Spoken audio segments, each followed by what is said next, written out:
ನಿಮ್ಮ ತಾಕತ್ತಿದ್ರೆ, ನಿಮ್ಮಲ್ಲಿ ನೈತಿಕತೆ ಕಂತದಿದ್ರೆ, ನಿಮ್ಗೆ ಏನಾದ್ರು ಕೂಡ 25,000 ಹೋಟೆಲ್ JDS ಮತ್ತು ಬಿಜೆಪಿ ಕಡಿಮೆ ಬಿದ್ರೆ ನಾನು ನಿನ್ನ ಹತ್ರ ವಾಚ್ಮನ್ ಕೆಲಸ ಮಾಡ್ತಾರೆ ಅಂತಕ್ಕಂಥ ಮಾತನ್ನು ನಿಮ್ಗೆ ಅದು ಬಿಟ್ಬಿಟ್ಟು ನೀವು ನಾನು 25,000 ಲೀಡ್ ಕೊಡ್ತೀನಿ, ನಾನು ಕೊಡ್ಲಿಲ್ಲ ಅಂತ ಅಂದ್ರೆ ವಾಚ್ಮನ್ ಆಗಿರ್ತೀರಿ, ನಿಮ್ಮ ಮನೆಯವ್ರು ಬಂತು ಅಂತ ಅಂದ್ರೆ ಅದು ಹಾಸ್ಯಾಸ್ಪದ ಆಗ್ತದೆ. ಹೆಂಗನ ಆಗಲಿ 2 ಜೊತೆ ಬಟ್ಟೆನ ಅಡ್ವಾನ್ಸ್ ಆಗಿ ರೆಡಿ ಮಾಡ್ಕೊಂಡು ಇಟ್ಕೊಂಡಿದ್ದೀನಿ. ನಾನು ಯಾಕಪ್ಪ ಈ ಮಾತನ್ನು ಹೇಳ್ತಾ ಇದ್ದೀನಿ ಅಂತಂದ್ರೆ, ಜಗದೀಶ್ ಚೌಧರಿ ಅವರು ಅಧ್ಯಕ್ಷರಾಗಿ ಹೊಸದಲ್ಲಿ ಹುಮ್ಮಸದಲ್ಲಿ ಏನೋ ಅವರು ಏನೇನು ಮನಸ್ಸಿಗೆ ತೋರ್ತದೆ ಅದನ್ನೆಲ್ಲರೂ ಕೂಡ ಟೀಕೆ ಮಾಡೋದ್ರ ಮುಖಾಂತರ ಅವರು ಸಾರ್ವಜನಿಕವಾಗಿ ಸಂದೇಶವನ್ನು ಕಳಿಸಿದ್ದಾರೆ ಮಾಧ್ಯಮಗಳ ಮುಖಾಂತರ ಮತ್ತೆ ಭಾಷಣದಲ್ಲಿ.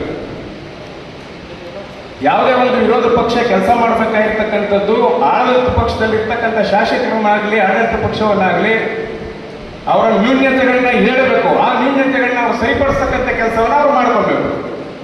ಇನ್ನೊಬ್ಬರನ್ನ ಟೀಕೆ ಮಾಡಿ ನಾನು ಜನಮನ್ನಣೆಯನ್ನು ಪಡಿತೀನಿ ಅನ್ನೋದು ಅವ್ರ ಭ್ರಮೆ.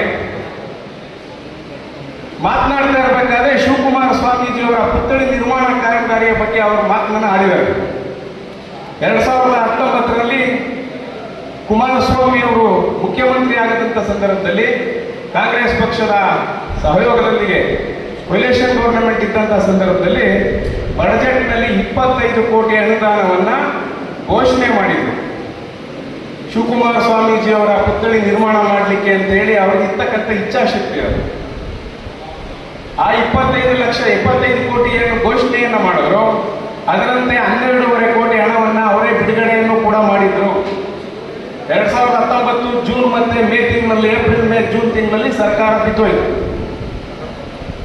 ಇಲ್ಲಿ ಸರ್ಕಾರ ಉದ್ಭವ ಆಯಿತು. ಇನ್ನೊಂದು ಬಿಜೆಪಿ ಸರ್ಕಾರ, ಅದು ಜನರ ಮನ್ನಣೆಯನ್ನ ಪಡೆದಂತ ಸರ್ಕಾರ ಅಲ್ಲ, ಉದ್ಭವ ಮಾಡ್ಕೊಂಡಂತ ಸರ್ಕಾರ. ಆ ಸಂದರ್ಭದಲ್ಲಿ ನಮ್ಮ ಸಮಾಜದ ಒಬ್ಬರು ಮುಖಂಡರು KRDN ಅಧ್ಯಕ್ಷರಾಗಿದ್ದವರು ರುದ್ರೇಶಣ್ಣ ಅವ್ರಿಗೆ ಆ ಇಚ್ಛಾಶಕ್ತಿ ಇತ್ತು. ಅವ್ರು ಕರ್ಕೊಂಡು ಬಂದು ಮುಖ್ಯಮಂತ್ರಿಗಳನ್ನ ಶಂಕುಸ್ಥಾಪನೆಯನ್ನ ಮಾಡಿಸಂತ ಕೆಲಸವನ್ನ ಮಾಡಿದ್ರು. ಆ ಸಂದರ್ಭದಲ್ಲಿ ಕುಮಾರಸ್ವಾಮಿ ಅವ್ರನ್ನು ಗಂಟೆಸಿಗಾದ್ರೂ ಕರೀಲಿಲ್ಲ ಅವ್ರನ್ನ, ಯಾಕೆಂದ್ರೆ 25 ಕೋಟಿ ಘೋಷಣೆ ಮಾಡಿದಂಥದ್ದು ಕುಮಾರಸ್ವಾಮಿ ಅವರು. ಇವರು ಘೋಷಣೆಯನ್ನು ಮಾಡಿ ಇನ್ನು 2 ವರ್ಷದಲ್ಲಿ ಇದಕ್ಕೆ ತಗಿಲ್ತಕ್ಕಂಥ ಹಣವನ್ನು ಸುಮಾರು 80ರಿಂದ 85 ಕೋಟಿ ಹಣವನ್ನು ಎಸ್ಟಿಮೇಟ್ ಮಾಡಿದ್ರು. ಆ ಹಣ ಪೂರ್ತಿ ಹಣವನ್ನು ಬಿಡುಗಡೆ ಮಾಡಿ ಇನ್ನು 2 ವರ್ಷದಲ್ಲಿ ನಾವು ಉದ್ಘಾಟನೆಯನ್ನು ನಾನೇ ಮಾಡ್ತೀನಿ ಅಂತ ಯಡಿಯೂರಪ್ಪನವರು, ಸನ್ಮಾನ್ಯ ಯಡಿಯೂರಪ್ಪನವರು ಭಾಷಣ ಮಾಡಿ ಹೋದರು. 3.25 ವರ್ಷ ಕರ್ನಾಟಕ ರಾಜ್ಯದಲ್ಲಿ ಬಿಜೆಪಿ ಸರ್ಕಾರ ಆಡಳಿತದಲ್ಲಿತ್ತು.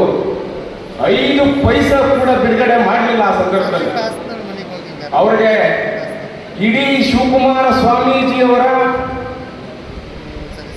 ಏನು ಅನುಯಾಯಿಗಳಿದ್ದಾರೆ, ಆ ಒಂದು ಸಮಾಜ ನಿಮ್ಮ ಪರವಾಗಿ 80ರಿಂದ 85% ನಿಮ್ಮ ಪರ ನಿಂತ ಸಮಾಜ ಅದು. ಆ ಸಮಾಜಕ್ಕೆ ಮತ್ತೆ ಈ ನಾಡು ಕಂಡಂತ ಅಪ್ರತಿಮ ಶಿವಯೋಗಿಗಳು, ತ್ರಿವಿಧ ದಾಸೋಹಿಗಳು, ಅವರಿಗೆ ನೀವು ಮಾಡಿದಂಥದ್ದು ಏನು ಅನ್ನೋದನ್ನ ನಾವು ಈ ಸಂದರ್ಭದಲ್ಲಿ ಪ್ರಶ್ನೆ ಮಾಡಬೇಕಾಗ್ತದೆ. 125 ಕೋಟಿ ಹಣವನ್ನು ಬಿಡುಗಡೆ ಮಾಡಿದ್ರು. ಕಾಂಗ್ರೆಸ್ ಗೌರ್ಮೆಂಟು ಇವತ್ತು ಆ ಕೆಲಸವನ್ನು ತಡೆ ಹಿಡಿದಿದೆ ಅಂತ ಒಂದು ಮಾತನ್ನ ಜಗದೀಶ್ ಚೌಧರಿ ಅವರು ಭಾಷಣದಲ್ಲಿ ಹೇಳಿದ್ದಾರೆ.